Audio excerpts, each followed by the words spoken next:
Saya sedang menerjemahkan sebuah kitab yang judulnya Kasyfu Syubuhat. Kitab ini adalah kitab suci mereka. Saya akan buktikan bahwa kitab suci mereka bukan Al-Quran, tetapi kitab Kasyfu Syubuhat. Wallahi demi Allah, saksinya Allah, saya berani ngomong begini. Kitab suci mereka bukan Al-Quran, tetapi Kasyfu Syubuhat. Dalam kitab ini begitu luar biasa, marah membaca ibu dan bapak. Dalam kitab ini Muhammad Ibnu Wahab mengatakan bahwa selain orang-orang yang berpegang kepada fatwa dan manhajnya aku, mereka semua adalah orang-orang kafir dan musyrik. Kasyfu Syubuhat. Mereka lebih beriman kepada kitab ini dibandingkan beriman kepada Al-Quran. Muhammad bin Abdul Wahab menghalalkan darah manusia-manusia seperti kita ini. Karena apa? Karena Muhammad bin Abdul Wahab mengatakan barang siapa orang yang melakukan istighosah, bersolawat, baca berjanji dan mulut Nabi, darahnya telah halal, hartanya halal, dan mereka termasuk orang-orang kafir mutlak. Ya, orang Israel kafir mutlak. Ya. Jangan edan tentang ngomong dah. Mereka suka bilang bahwa kalau sholat dalam sebuah tempat yang di dalamnya ada makam, hukumnya adalah kafir dan musyrik. Mereka lupa dulu sebelum diduduki oleh orang-orang Salafi Wahabi ini, di pinggir makam Ibrahim itu ada kuburannya Nabi Isa, kemudian Nabi Yakub. Ada dua kuburan di pinggir makam Ibrahim. Sampai sekarang itu kan nggak diangkat, Pak. Kalau orang sekarang sholat di situ Masjidil Haram, itu kan ada kuburannya. Bahkan dalam Safa dan Marwah dalam kitab Tafsirul Bahini terangkan bahwa di bawahnya dan sekelilingnya itu terdapat 70.000 mayat-mayat jenazah para nabi di zaman Bani Israel. 70.000. Kalau orang sholat nggak boleh di masjid, lah itu jenazah nabi Rasul ada di Masjidil Haram. Jadi 70.000 lebih 2. Madinah, kuburan Nabi Muhammad di luar masjid, di dalam masjid. Dalam masjid.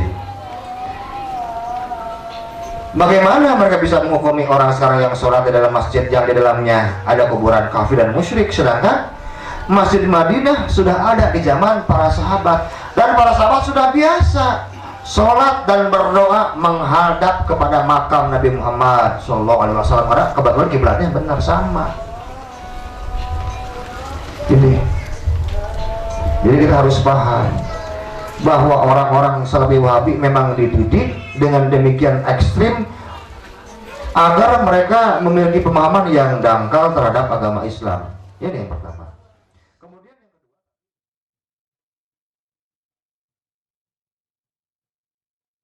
alhamdulillahilladzi ansurat mata wa maghfirata wa barakata wa salamata wa syihata wa quwwata fi kulli ahli baitihi wa ahli sunnati wal jamaah ila yaumil qiyamah. Asyhadu an la ilaha illallah wahdahu la syarika lah, lahul malikul jaljalah wa tariqatul hanifah wa qudratur rububiyyah wa quwwatul asma'u birhatiyah subhanaka la taqul hamda wa rahmaniyatul mahabbah. Allahumma sholli ala sayyidina Muhammad wa ala ali sayyidina Muhammad, amma ba'du. Alhamdulillah rabbil alamin, segala puja dan puji tetap milik dan bagi Allah semata. Salawat dan salam senantiasa selamanya akan tetap menjadi milik baginda Nabi Muhammad SAW, bagi keluarganya, sahabatnya, dan kita yang menjadi umatnya. Sebelum kita memasuki pengajian dan materi-materi yang akan disampaikan, ibu-ibu dan bapak-bapak yang di belakang, suara yang saya sampaikan ini jelas sampai ke belakang tidak? Tidak terlalu kencang?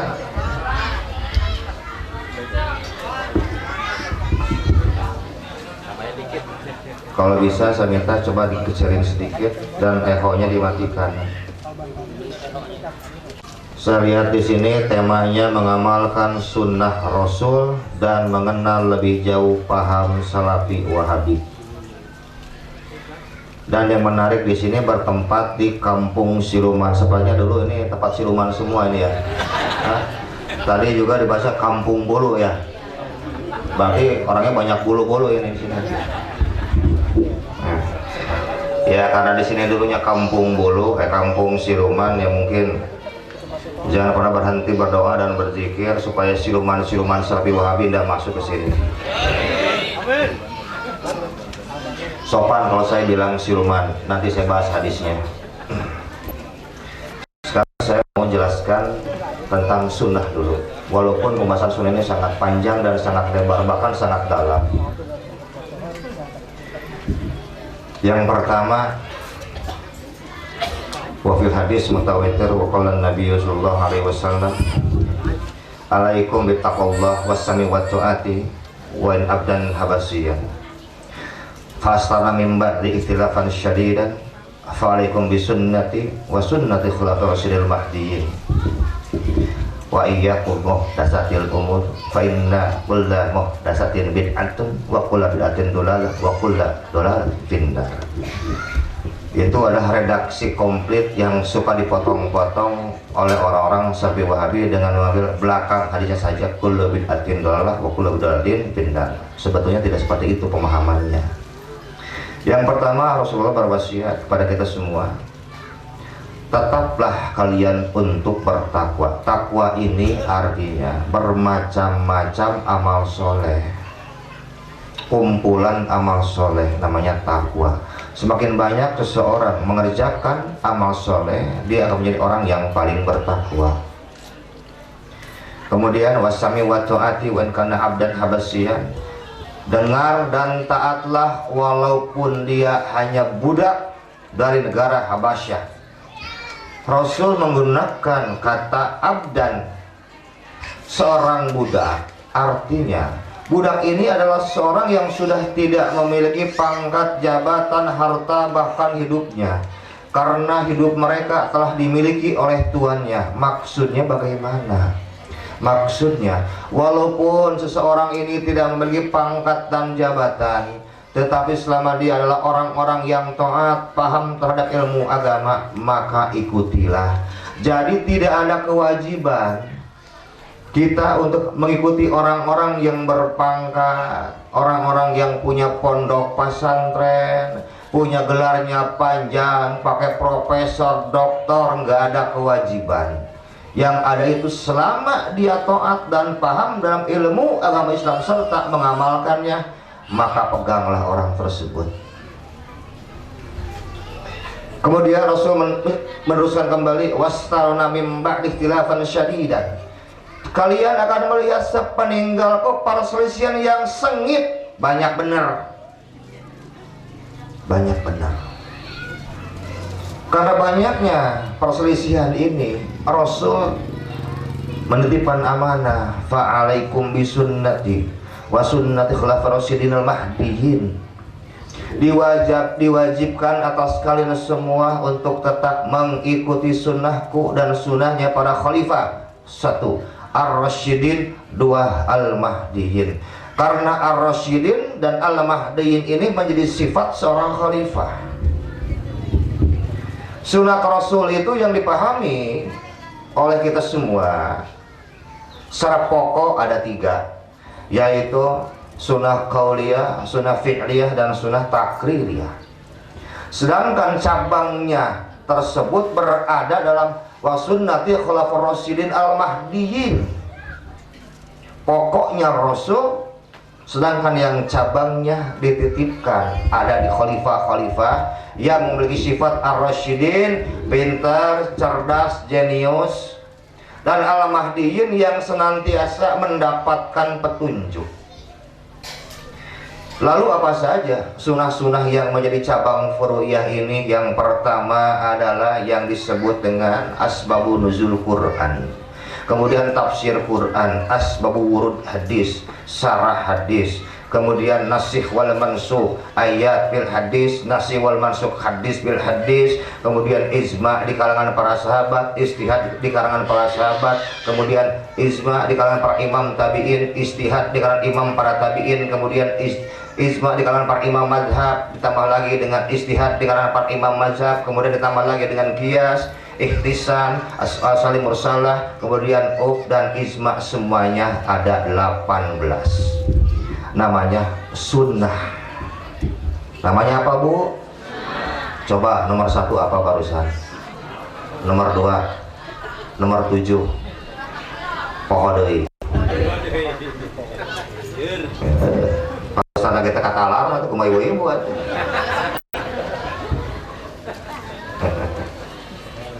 Sunnah Nabi itu banyak.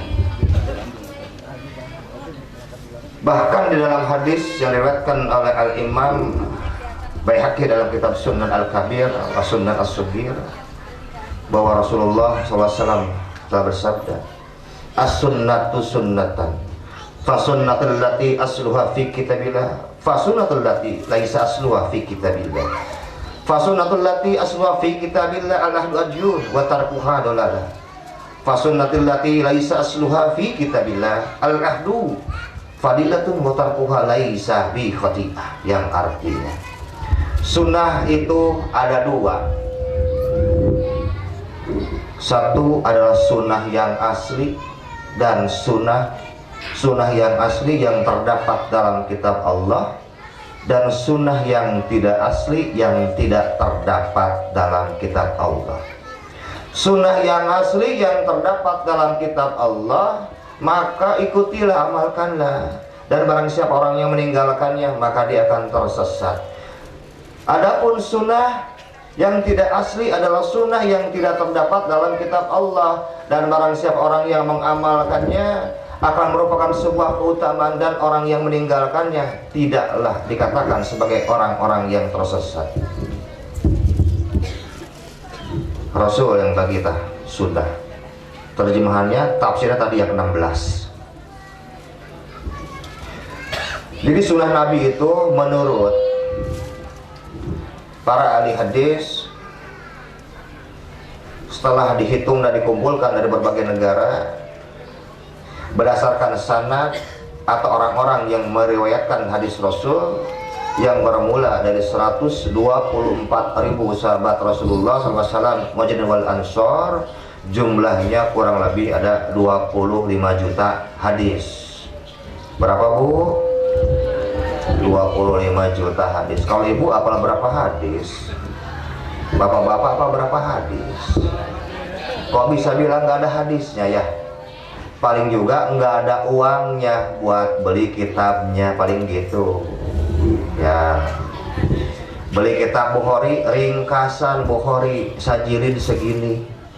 Kalau beli ringkasan artinya kita nggak akan dapat ilmu secara utuh, nggak pernah. Imam Bukhari itu ringkasan mukhtasar fistalah, ringkasan yang ketiganya jumlahnya itu 30.000 hadis, yang masuk ke Indonesia cuma 4.000 hadis. Hari sisanya yang 26.000 lagi kemana? Disembunyiin sama orang-orang Salafi Wahabi siluman teta. Jelma edan. Kecilin lagi. Matiin, Pak. Matiin aja. Ya, disitu aja, Pak. Oh, ada pengaruh dari kipas? Iya, angin. Saya juga ada pengaruh, ceramah nggak bisa lama kalau nggak ada kopi hitam, benar. Betul. Atau jauh-jauh di Bandung nggak diberi cai heran. Kumah. Sok deh, nggak ada semangat. Ya, kita terusin. Setiap manusia ini, umat Nabi Muhammad SAW, tidak mungkin mampu mengamalkan 100% sunnah Nabi. Mustahil. Karena apa? Coba ibu bapak bayangkan saja, paling sedikit 124.000 sahabat Muhajirin wal Ansor, orang-orang yang pernah bertemu dengan Rasul, mereka telah mendapatkan ilmu dari Rasul. Kalau kita hitung aja lah, anggaplah dari 124.000 sahabat, rata-rata sahabat pernah mendapatkan ilmu dari Rasul 100 ilmu. Kalau dikali 124.000 berapa itu jumlahnya? Berapa, Pak, Bu, kira-kira? 124.000 dikali 100 berapa? 12.400.000 hadis tersebar kemana-mana. Orang yang dapat ilmu ya dia sampaikan sama keluarganya, nanti ibunya ke anaknya, anaknya sama teman-temannya lagi di sekolah, terus begitu. Jadi banyak ilmu yang tidak sampai kepada kita. Jadi tidak mungkin setiap madhab mampu mengumpulkan semua ilmu Nabi Muhammad SAW. Mustahil, bohong. Bahkan kita saja yang duduk sekarang ini, yang dari kecil sudah beragama, bahkan dalam kandungan pun sudah beragama Islam, karena terlahir dari kakek nenek yang beragama Islam. Artinya darah yang ada dalam diri kita bukan hasil darah perzinahan. Diajarkan oleh orang tua kita, guru-guru kita, Islam Ahlussunnah wal Jamaah ini begini loh, belajar. Yang diributkan di masyarakat, satu, bab talafud bin niyat, dua, bab kunut subuh, tiga, bab curug di kieu-kieu jeung kieu, yang tiganya bab ngusap wajah, yang kelimanya baca sayyidina sama enggak pakai sayyidina, bab maulid nabi, dikir berjamaah, istighosah, paling banyak juga lah 40 atau 100. Padahal bab khilafiyah di dalam agama Islam jumlahnya tidak kurang dari 10.000 bab. Coba Bu, Pak, mau belajar nggak 10.000 bab? Mau belajar? Sok siapin, 60 tahun lagi umurnya, nggak ke Allah. Nggak akan selesai menguruskan bab khilafiyah. Bab khilafiyah dari dulu ini sudah selesai. Bab talafud bin niyat, usoli dengan usoli, anu kieu jeung anu kieu, ngusap wajah, baca sayyid, sudah khatam 1000 tahun yang lalu. Bab khilafiyah, tiba-tiba siluman-siluman orang Salafi Wahabi muncul, sekarang ditarik bab khilafiyah jadi bab bid'ah. Ini jadi bid'ah yang baru ini.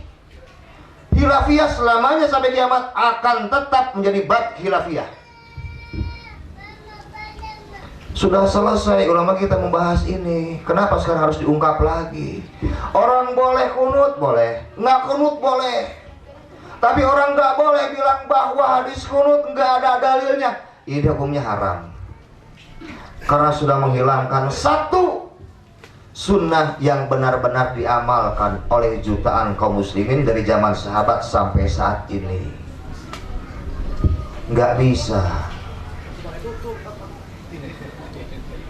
Mereka mengatasnamakan gerakan tauhid, begitu ya?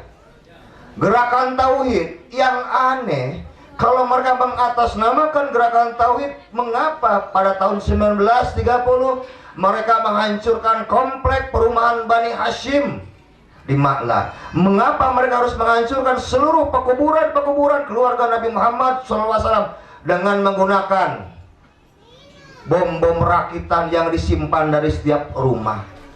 Mereka telah menanamkan kebencian kepada Rasul Muhammad SAW dan keluarganya. Pada dalam Bukhari dikatakan, man abghada alal baiti wa bani Hashimin fahuwa munafik. Barang siapa orang yang membenci keluargaku dan Bani Hashim, mereka adalah orang-orang munafik. Bukhari bilang begitu. Mereka bilang kami adalah pecinta Nabi. Omong kosong.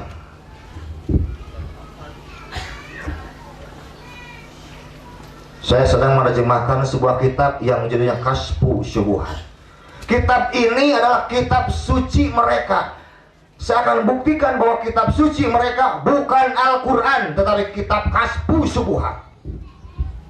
Wallahi demi Allah, saksinya Allah, saya berani ngomong begini. Kitab suci mereka bukan Al-Quran, tetapi Kashfu Syubuhat. Dalam kitab ini begitu luar biasa, marah membaca ibu dan bapak. Dalam kitab ini Muhammad Ibnu Wahab mengatakan bahwa selain orang-orang yang berpegang kepada fatwa dan manhajnya aku, mereka semua adalah orang-orang kafir dan musyrik. Kashfu Syubuhat. Mereka lebih beriman kepada kitab ini dibandingkan beriman kepada Al-Quran. Muhammad bin Abdul Wahab menghalalkan darah manusia-manusia seperti kita ini. Karena apa?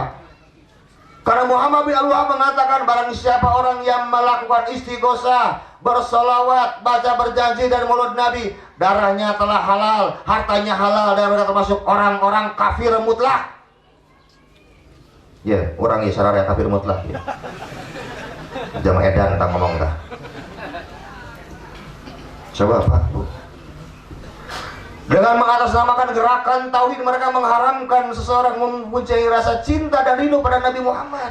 Haram buat mereka karena yang ada hanyalah Allah. Jadi kita tidak boleh punya rasa rindu, cinta sama Nabi Muhammad, terhadap para ulama, terhadap orang tua kita, istri terhadap suami, suami terhadap istri, kemudian anak sama orang tua. Nggak boleh dalam hati ini. Kenapa? Bagi mereka, seseorang yang telah menyimpan rasa cinta selain Allah hukumnya musyrik lagi. Jadi, kalau bapak sekarang punya rasa cinta sama ibu-ibu ya, si bapak punya rasa cinta sama ibu ya, itu sudah musyrik. Artinya hubungan suami istri bersetubuh hukumnya zina buat mereka. Coba lihat, si ibu sono cinta ke si bapak, keluar kota, kebayang-bayang rindu, tambah cinta, pulang ke rumah, bersetubuh, itu zina buat mereka. Coba, kapan Quran menjelaskan hal seperti ini? Ada dalam Quran? Ada dalam kitab-kitab Rasul? Karena itu kitab suci bagi mereka bukan Al-Quran, tetapi kasbu syubuhat. Insya Allah sedang dalam pengeditan. Nanti setelah terjemahnya selesai, kita akan bedah buku. Pantaslah Rasul mengatakan kalau mereka ini orang-orang yang sangat berbahaya.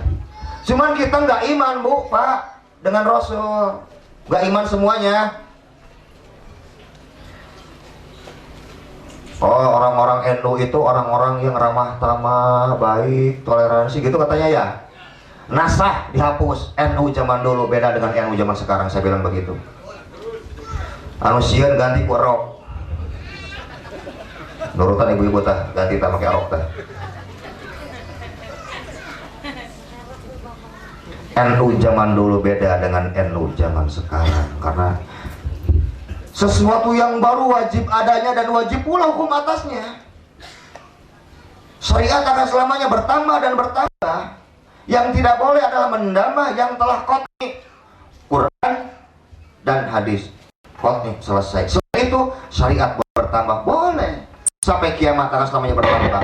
Inilah yang dikatakan istihad, yang namanya dengan qiyas, Isma al-masih wal mursalah. Ini adalah syariat-syariat yang merupakan pedoman untuk kaum Ahlussunnah wal Jamaah ala nahdiyin. Dalam kitab fikih semua, orang yang mengadakan transaksi jual beli harus fakur wajib. Harus tatap muka, barangnya ada, Pak, jual dengan pembeli. Sok zaman sekarang bisa nggak transaksi jual beli lewat HP? Fatwa bagaimana untuk sekarang? Kitab-kitab dulu itu sudah tidak berlaku zaman sekarang. Nasah diganti. Kalau ulama-ulama zaman dulu hidup pada zaman sekarang, insya Allah mereka pun akan memfatwakan yang sama.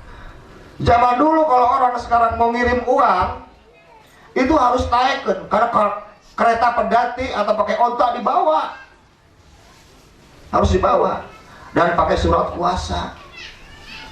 Zaman sekarang masuk ke ATM, masukin nomor, enter, nyampe, uangnya goib, uang goib nyampe, goib, pahala banyak nggak nyampe, tangan goib sama, ya Bu ya, masa pahala nggak nyampe, atau pakai ATM gak nepi orang, iya bodoh dan dobohnya orang-orang Salafi Wahabi nggak belajar sampai sana.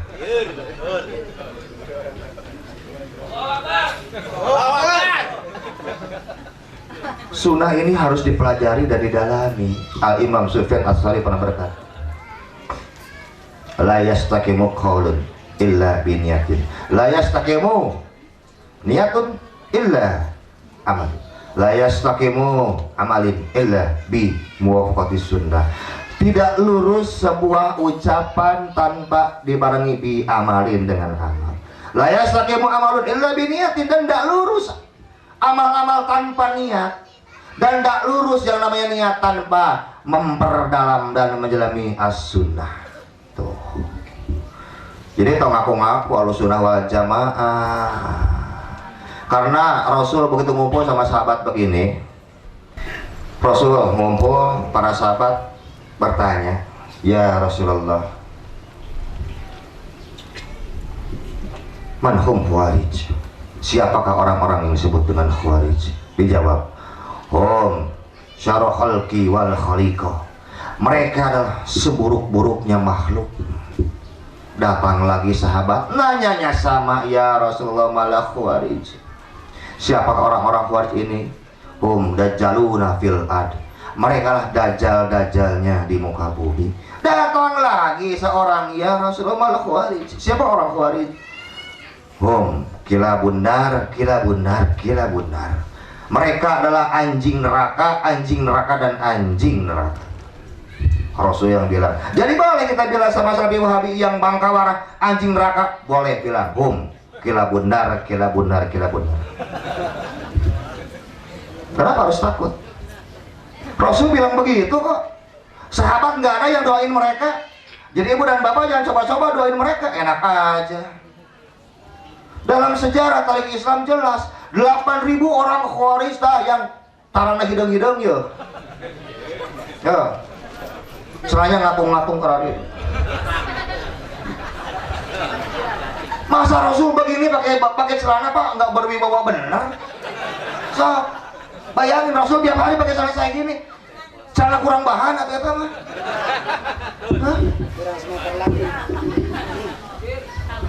Mau hadisnya salah wae. Salah wae ah. Coba Rasul tiap hari celananya ngatung, masya Allah.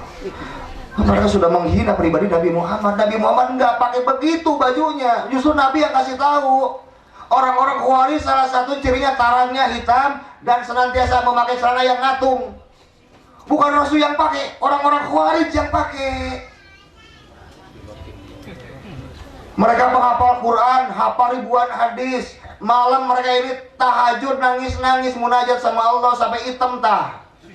Yang begininya. Siang harinya mereka saum. 8.000 orang yang begini Rasul usir dari Madinah, dari Mekah. 8.000 orang ahli ibadah kata kita, tapi nggak kata Rasul. Diusir tah tukang sholat. Malah Khawarij wa in shamma wa shalla yakhruju minal Islam. Walaupun mereka sholat dan puasa, mereka itu keluar dari agama Islam, murtad. Murtad dah.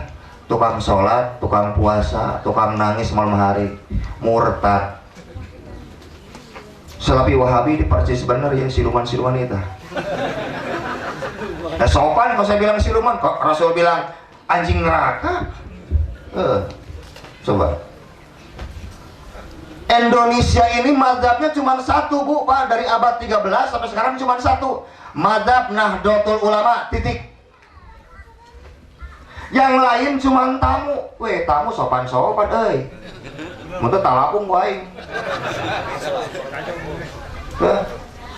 Ngatur-ngatur. Tamu masuk ke rumah. Rumah kita diambil, yang punya rumah diam aja. Ya. Ini masjid yang bangun kita, kakek kita, nenek moyang kita, mereka masuk. Kita semua diusir, mereka jadi pemilik masjid. Terus kita diam alus. Bakal Imam Syafi'i berkata begini, man aghdibu wa lam yaghdab fa huwa himar. Barang siapa orang yang dicaci maki, dimarah-marah, ganti enti, orang ini diam aja. Fa huwa himar lah ya, orang himar keledai kita. Ibu-ibu yang biasa baca yasin, tahlilan, baca sholawat, sejuk, kumpul bareng baca, masuk orang ini bid'ah dolalah, bid'ah dolalah, sakabeh-kabeh dolalah. Padahal mereka yang dolalah ini, kita tidak pernah vonis mereka ahli neraka, enggak. Rasul yang menjatuhkan vonis sama mereka. Bilang aja, Rasul sudah bilang sama kalian, wahai kaum yang berjenggot-jenggot panjang, maka kalian ini adalah anjing-anjing neraka. Kalian ini adalah orang-orang murtad, kata Rasul. Jangan kata kita. Rasul bilang begitu. Iman. Maka tidak sah sholat di belakang orang kayak begini. Kalau ada orang tiba-tiba kan suka ada yang nyelonong.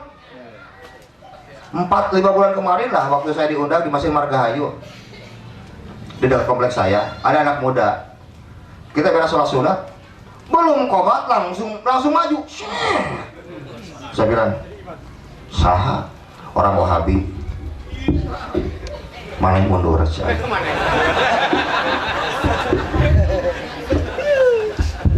Nggak ada urusan, dan gelut yang aing mahayu. Orang cuma dengar Rasul itu pribadi yang mulia, santun. Lah iya, sama yang santun, Bu, Pak. Rasul itu 32 kali perang. Setelah wafat beliau disambung oleh sahabat 93 atau 94 kali. Rasul plus dengan sahabat ini mengadakan peperangan dengan orang-orang kafir dan orang-orang munafik. Untuk apa? Untuk mempertahankan akidah Islam yang suci. Jadi siapa bilang perang nggak boleh-boleh? Siapa bilang nonjok nggak boleh-boleh? Lah iya, guru kita Kiai Adil bilang kalau ketemu dengan orang Sapi Wahabi jangan mau diskusi. Terus gimana Kiai? Ketemu tempelin aja langsung.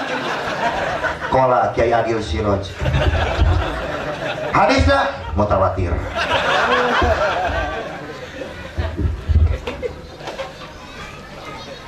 Kiai Adil lagi sakit kemarin, tapi semangat. Para kiai ketemu semangat untuk berantas Sapi Wahabi. Masya Allah, luar biasa.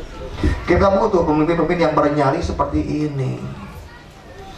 13 dari abad 13 sampai sekarang. Inilah Ahlussunnah wal Jamaah ala Nahdiyin. Tidak ada seorang pun yang boleh merusak wilayah kita. Kalau mereka tidak suka dengan tahlilan, tidak suka dengan sholawatan, ya suruh pindah aja ke Saudi Arabia, kan gampang. Nah, jadi repot ya. Dan insya Allah minggu kemarin saya baru pulang dari Batam. Insya Allah kita akan berhasil menutup satu radio Sapi Wahabi, namanya Radio Hang FM. Jadi kita gabung kawan-kawan Nahdiyin di sana dengan kawan-kawan FPI, karena memang sudah marah, benar. Mereka bilang bahwa kitab Ihya Ulumuddin karangan Imam Ghazali harus dibakar.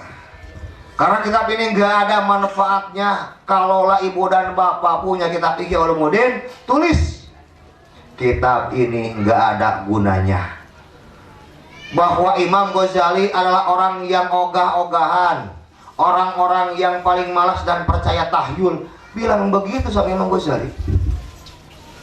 Dan rekamannya kita punya Pak dalam flash disk. Bahwa orang yang mengadakan maulid Nabi dosanya lebih besar daripada zina dan minum arak. Coba. Ya inilah yang berdosa menurut mereka, menurut anjing-anjing neraka. Ya, ya. Harus punya rasa memiliki. Ini adalah akidah kita, amaliyah kita. Sunnah ini banyak, tidak mungkin, tidak sampai sama mereka. Bahkan Quran dan hadis saja banyak dimanipulasi. Mereka mengatasnamakan gerakan tauhid setelah menghancurkan kuburan Rasul, menghancurkan kuburan keluarga Rasul dari Bani Hashim. Kemudian mereka juga mengatasnamakan gerakan tauhid, mengharamkan orang tidak boleh mencintai Nabi. Atas nama gerakan tauhid mereka pun mengharamkan orang untuk zikir bersama-sama. Betul? Apa bedanya? Nih lihat, zikir bersama-sama zikir. Zikir bersama-sama bid'ah.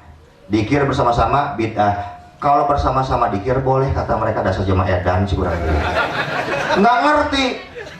Zikir bersama-sama zikir. Tujuannya satu, kebersamaan untuk zikir. Betul? Zina bersama-sama zina. Kebersamaannya satu, apa? Zina. Dua-duanya dosa. Nggak ngerti, telulus bahasa Indonesia nggak? Coba LCMA bahasa Indonesia nggak punten opat. Nggak paham orang-orang ini. Mengkafirkan orang bersama-sama dengan bersama-sama mengkafirkan orang. Sama nggak kalimatnya? Beda. Maksudnya sama? Ya sama. Jadi apa yang masalah? Baca Yasin bersama-sama dengan bersama-sama baca Yasin. Tujuannya kebersamaan. Baca Yasin, ya udah selesai. Ini metode logika yang disampaikan pada masyarakat yang awam. Jadi kan harus punya benteng ilmu mantik, ilmu logika. Ini berbahaya. Bahkan dalam tulisan saudara kita Kang Wari, PCNU dari Subang, judulnya itu adalah Aku Bangga Menjadi Orang NU. Ini sebentar.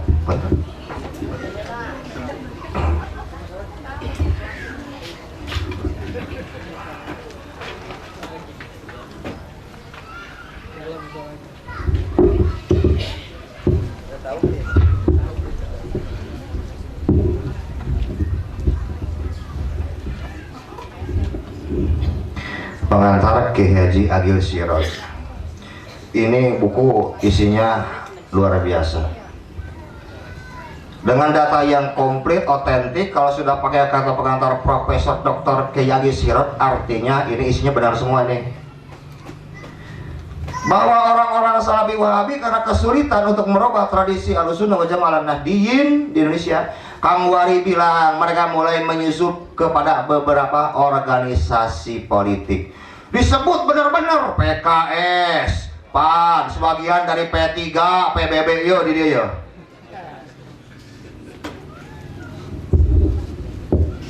Tiga minggu kemarin waktu saya ke PBN, para kiai bilang, Kiai, menjelang pemilu ini orang-orang Salafi Wahabi didanai sebesar 500 miliar. Untuk apa? Untuk mewahabikan Indonesia. Coba Pak Bu. Makanya mereka gampang bikin masjid, radio roja. Enteng kalau mereka. Dari mana? Amerika, Inggris, dan Saudi Arabia sekarang. Masuk dari jalur partai politik. Oleh karena itu, Kiai Agil dan para kiai lainnya berwanti-wanti, tolong sampaikan, kita tidak pilih caleg yang tidak beramaliyah dan berakidah Nahdlatul Ulama. Satu, kita pun tidak akan memilih caleg walaupun dia berakidah dan beramaliyah Nahdlatul Ulama, tetapi tidak mendukung perjuangan Nahdlatul Ulama, kita tidak pilih. Karena apa? Mereka antek-anteknya Salafi Wahabi. Awas Bu Pak. Aduh, bapak saya bangun di PKS karena nasib.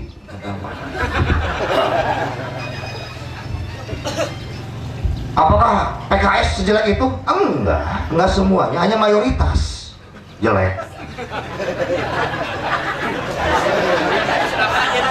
Iya mayoritas jelek kan, nggak semua ya kan, kalau nuduh semua nggak boleh. Wong datanya ada di PBNU kok. Ya mereka pasti sama PKS, sok aing bawa nih. Nggak ada di bumi Indonesia yang berani dengan Nahdlatul Ulama. Saya pastikan tidak ada yang berani. Hanya orang NU nya kenapa jadi pengecut? Cari cing aing mah. Nahdlatul Ulama, kebangkitan para ulama. Iya kan, yang bangkitnya ulama bukan santri, katanya begitu. Halus jawabnya. Sudah waktunya Nahdlatul Ulama ini dihargai, berwibawa dan dimiliki. Ibu dan bapak sekarang ini bisa hidup enak ya, bisa sholawatan, punya guru-guru ngaji yang berkualitas. Jangan lupa itu garanya jasa Nahdlatul Ulama, benar. Jangan main-main. Ibu dan bapak mau melupakan jasa orang tua kita, guru kita, gurunya guru kita, gurunya guru-guru kita, mau dilupain begitu? Sok. Hebat. Masih ada orang berani mengadakan Maulid Nabi di tengah gencarnya fitnah dan caci maki dari orang-orang Salafi Wahabi. Di Mekah dan di Madinah setiap tahun mereka mengadakan Maulid Muhammad bin Abdul Wahab 7 hari 7 malam. Tapi mereka tidak mau mengadakan Maulid Muhammad bin Abdullah Sallallahu Alaihi Wasallam. Luar biasa. Coba. Mereka bilang kita yang musyrik. Sebentar. Terus kedudukan eta Muhammad bin Abdul Wahab apa di sisi Rasul? Banyak memalsukan keterangan-keterangan bertentangan dengan Quran. Inilah kitab Kasyfus Syubuhat. Atas nama gerakan tauhid mereka harus menghancurkan semua kuburan-kuburan. Loh, Kalau begitu kenapa Sayyidina Abu Bakar As-Siddiq sampai dengan Sayyidina Ali bin Abi Thalib tidak melakukannya? Kalau begitu tahun 1980 3.000 orang yang sedang tawaf itu dibunuh di dalam Masjid Haram. Dalam kitab Durus Saniyah, insya Allah kitabnya sudah dapat dan akan dikirim ke rumah, 16 jilid. Susah payah Pak, saya dapat kitab itu. Kitab itu Durus Saniyah isinya tentang pembunuhan, pembantaian yang dilakukan oleh orang Salafi Wahabi terhadap saudara-saudara kita Ahlussunnah wal Jamaah di Mekah dan di Madinah Pak. Kitabnya Durus Saniyah 16 jilid. Insya Allah akan kita terjemahkan juga. Kita akan umumkan bahwa kakek moyang mereka ini adalah para pembunuh dan para pembantai. Makanya tidak aneh kalau mereka mau mengambil masjid-masjid, karena buat mereka syahid katanya. Iya dan lebar. Syahid di mana? Jadi ibu dan bapak harus tahu tujuan mereka adalah membantai dan membunuh orang-orang yang tahlilan, istighosah, berjanji. Ini sudah dimulai tahun 1936 dan sampai sekarang. Ibu dan bapak mungkin tidak tahu di Mekah dan di Madinah ini masih berlangsung, hanya tidak diekspos. Masih berlangsung Pak Bu sampai sekarang pembunuhan-pembunuhan ini. Orang lagi sholat disembelih langsung. Dalam kitab itu orang jadi imam sholat, masuk masjid ambil pedang digorok di belakang. Salafi Wahabi. Anak-anak yang lagi menyusui disembelih dalam pangkuan ibunya. Dalam kitab Durus Saniyah, yang bikin bukan ulama kita, ulama mereka yang bikin. Coba bayangkan. Setiap mereka melihat ada warung-warung kedai-kedai kopi, dilihat oh ini bukan orang Salafi Wahabi, langsung mereka merangsek, mereka menjara isinya. Kalau ada anak perempuan, istrinya juga, semua diperkosa, dijarah, dan orang-orang yang berada di kedai itu semua dibunuh, dibantai, kemudian digundukan di depan rumah. Astagfirullahaladzim. Durus Saniyah orang-orang Salafi Wahabi. Jadi jangan pernah menganggap bahwa mereka adalah sahabat kita, lala. Mereka musuh abadi dalam Islam. Musuh abadi dalam Islam. Mereka mengatasnamakan gerakan sunnah, darus sunnah, bohong, omong kosong. Mereka adalah orang-orang yang memutarbalikan maksud dan tujuan as-sunnah dan Al-Quran itu sendiri. Ibu dan bapak jangan sampai tertipu dengan ucapan-ucapan mereka. Pasukan ibu-ibunya muncul, masuk komplek-komplek namanya liko-liko. Untuk apa liko-liko ini tujuannya? Untuk mengganti akidah lama dan akidah mereka yang sesat seperti sekarang ini. Satu. Yang kedua, untuk mengumpulkan suara yang akan diberikan kepada caleg-caleg orang-orang PKS, PAN, sebagian P3 dan PBB. Buku ieu tah. Profesor Kiai Haji Siro tanda tangan ACC. Benar berarti ya. Jadi orang NU harus siap bertempur dimanapun, baik dengan tulisan, diskusi ilmiah, juga fisik siap. Insya Allah katanya bahwa kita akan mengambil masjid amar ma'ruf nahi mungkar. Salah di judulnya amar ma'ruf nahi mungkar. Padahal mereka adalah pembuat kemungkarannya. Harusnya masjid ahlul mungkar. Cocok. Iyalah, selain doa juga materi. Ya kita juga harus mempersiapkan diri dengan strategi yang jitu. Karena dimanapun mereka akan senantiasa berusaha untuk mengambil masjid-masjid yang sudah lama kita dirikan dan yang kita pergunakan. Kita ini terlalu sederhana pemikirannya Bu Pak. Yang pentinglah bisa tahlilan udah cukup. Tapi kita tidak pernah memberikan semangat dan spirit untuk Ahlussunnah wal Jamaah yang telah membesarkan kita di bumi Indonesia ini. Nggak pernah. Ibu dan bapak kapan coba mikirin NU? Asok tara, taranya, tara nyebut tara itu. Ini hese yang nyebut tara. Ayo dicarikan wae. Saya tiap malam mikir, tiap malam susah tidur. Kok bisa, saya bilang, ya Gusti, saya bilang, kok bisa orang-orang NU nggak cinta sama NU, saya bilang. Gusti, saya bilang, kok bisa orang yang beramaliyah Nahdlatul Ulama cuek-cuek bebe sama NU, saya bilang. Gusti, saya bilang, apakah orang NU ini sudah demikian menurun kekuatannya, saya bilang. Gusti, saya bilang, kok orang-orang NU begini, nggak peduli lagi dengan perjuangan dan jihad. Gusti, kenapa orang-orang NU cuma mikirin perutnya aja, motornya, mobilnya, rumahnya? Kapan orang-orang NU mikirin NU, saya bilang. Tiap malam, Bu, Pak, saya banyak keliling. Tadi kawan saya Ustadz Edwin, Panglima Laskar FPI, sekarang lagi kawal Habib Rizik di Medan, nelfon saya, disuruh ke Medan. Orang-orang Nahdlatul Ulama dan kawan-kawan kita juga di sana perlu bantuan dalam pencerahan. Kemarin Habib Rizik ceramah di Masjid Raya Medan, lebih dari 10.000 orang yang hadir, membahas tentang bahayanya Salafi Wahabi. FPI adalah NU garis keras. Ya biarin lah, nggak apa-apa lah, anggapnya Sayyidina Umar bin Khattab. Ya, iya kan, Sayyidina Umar bin Khattab paling keras, betul nggak? Rasul cinta nggak? Ya kenapa kita harus jadi benci sama FPI kalau begitu? Biarin lah tuh. Amaliyah mereka sama dengan kita, beda metode aja. Tapi kan intinya memerangi Salafi Wahabi. Ya biarin, nggak apa-apa tuh. Sayyidina Utsman bin Affan jagonya nasihatin terus lah, gaya nagim. Kan bener kan? Wanian gelut tak? Ente biarin lah. Tapi hati-hati, kemarin ada jamaah saya datang ke masjid 3 tahun di Darut Tauhid. Datang ke Masjid Raya Bandung waktu saya ngajari Rebo. Orang sudah bilang, ngadeus curhat, Kiai.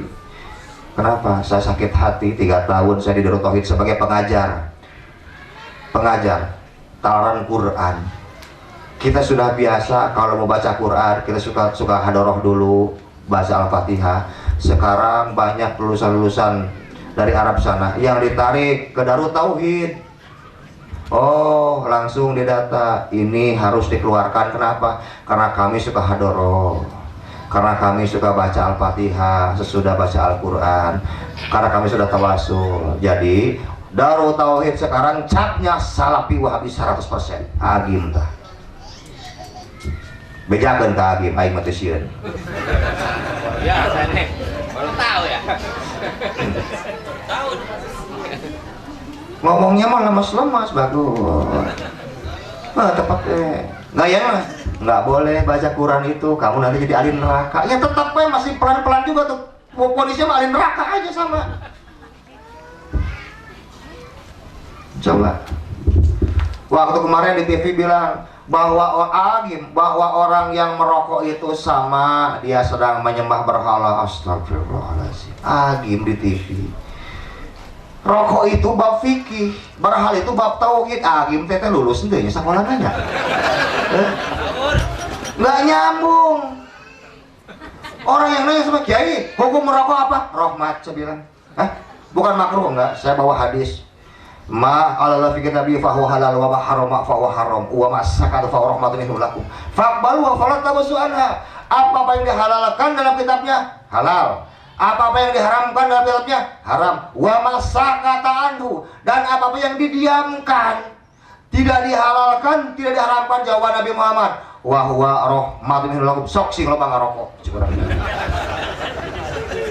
Hadis derajat masyhur. Nah masalahnya kok ada bab fikih jadi digeser karena bab tauhid. Masya Allah. Orang yang merokok itu dia sedang menyimpan berhala dalam hatinya. Wih, buat papangi jeung aing be akeh teh.